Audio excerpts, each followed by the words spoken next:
Welcome to Data with Srinivas. Let me start this one like a real work request, not like a textbook definition. Imagine we have thousands of claim rows. One member may have one claim, another member may have 10 claims, and another member may have 50.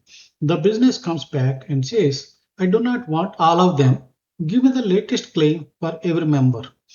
That sounds easy at first. We can sort the claims. We can even get max of service date. But here is the problem. The business usually does not want just the latest date. They want the actual row, claim ID, provider ID, paid amount, status, everything tied to that latest claim. That's where row number becomes extremely practical, not a fancy, practical. The mental model is simple but powerful. Group, sequence, tiebreaker, position, and filter. Partition by member ID says each member gets their own little inverse. Order by service date descending says nearest claim should come first. Claim ID descending is our tiebreaker if two claims happen on the same date of service. Row number gives each row a position, and row number equals 1 becomes the row we want to keep. I am using healthcare claims, but this is not only for healthcare. This is for latest order per customer, latest transaction per account, latest employee status, latest policy version, latest device reading. It's the same pattern. Let us solve it in a SQL Server Management Studio. Let us start with real problem before we talk about row number syntax. We have many claims for the same number. The business does not want every claim. They ask a very common question. Give me the latest claim for every member. I can sort the data by member ID and service date descending, and usually I can see which claim appears first for each member.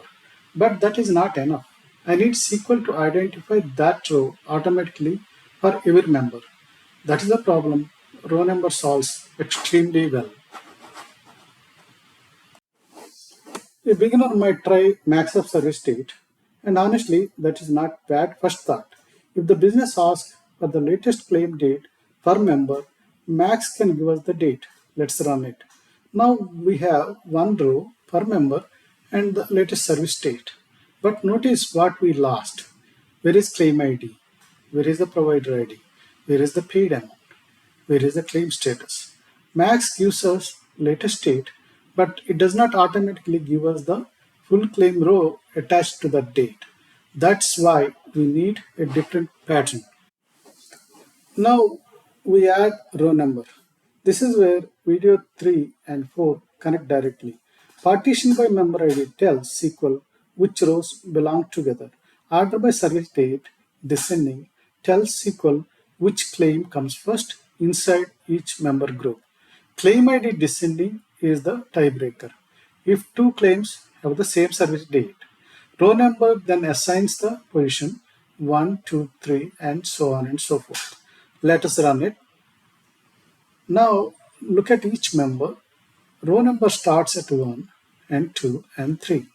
When the member ID changes, the numbering starts again. That's the main idea: group, sequence, position. Now let us prove why order by inside O matters. In the first row number expression, I use service date descending. That makes the latest claim row number 1.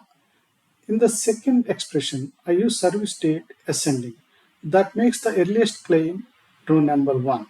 Same rows, same member groups, but the meaning of row number 1 changes because the sequence changed. Let us run it. This is exactly why video 4 was important. Row number depends completely on the order we define inside over. Next, let us talk about the tiebreaker. In the real data, two claims can have the same service date. In order only by service date, SQL knows the date order, but it does not have a complete rule for claims on the same date. That may not matter for every report, but it matters when row position is important. So we add claim ID as a second ordering column. Service date defines the business timeline. Claim ID gives a stable rule when the dates tie. Let us run it.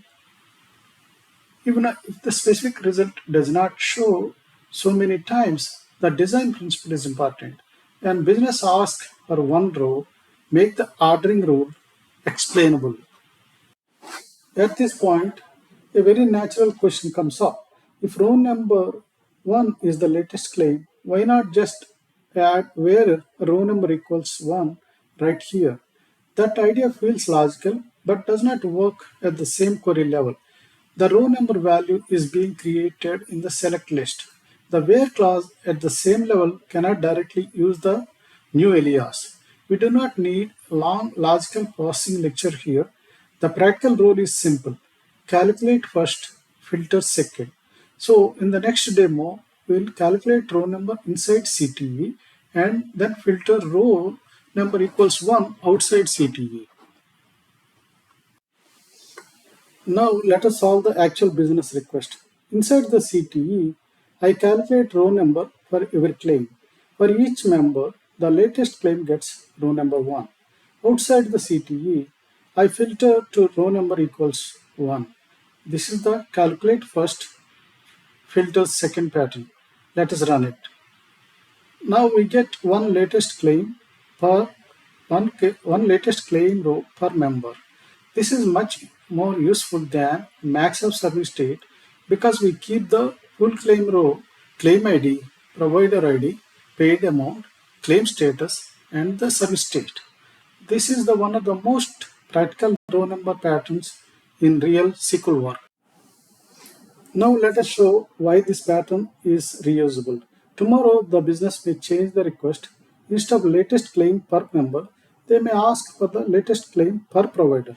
The structure is almost the same. The only big change is the partition.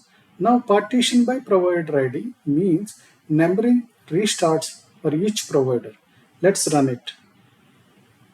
This is the point. Once we understand group, sequence, position, the pattern transfers easily.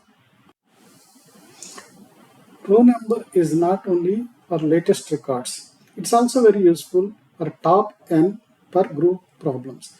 Here is the business ask for the top 3 highest paid claims for every provider. So provider ID is still the group, but the sequence is different. Instead of ordering by service date, we order by paid amount descending. That means the largest paid claim becomes row number 1 for the provider. Then we keep row number less than or equal to 3. Let's run it. Now each provider can return up to 3 highest paid claim rows. This is another very common. Let us zoom out for a second. I am using healthcare claims, but this is not only the healthcare pattern. Replace member ID with customer ID, account ID, employee ID, device ID, or policy ID. The idea is the same. Group the rows, define the sequence, assign the position, filter the position you need. Latest claims per member, latest order per customer, latest transaction per account, latest employee status record, or one selected row from duplicate data. All of these use the same thinking. In the next video, we'll compare row number with rank and dense rank because ties can change the business meaning. Let us close this out. Row number is one of those functions that looks simple, but it solves a lot of real problem. It is not just numbering rows for fun.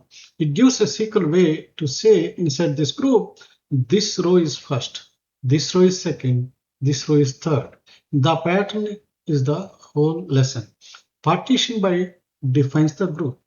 In our main example, that was the member ID. Order by defines the sequence. For latest claim, we use service date descending because newest should come first. Claim ID descending is the tiebreaker. If two claims have the same service date, we still want a clear rule for which one becomes number 1. Row number assigns the position 1, 2, 3, and so on. It starts for every partition. Then the CTE gives us the practical workflow. Calculate first, filter second. That is how row number equals 1 becomes the full latest claim now we want to keep. And this pattern is everywhere. Latest claim for member, latest order per customer, latest transaction per account, latest status per employee, top 3 claims per provider. It's the same thinking. One warning before we move on. Row number always gives unique numbers. Even if two rows are tied, one row still gets 1 and another gets 2. That's not always business wants to know. So in video 6, we'll compare row number with rank and dense rank and answer the real question. What should happen when row tie? Thank you for watching Data with Srinivaleti. Keep practicing, keep querying, and I will see you in video 6.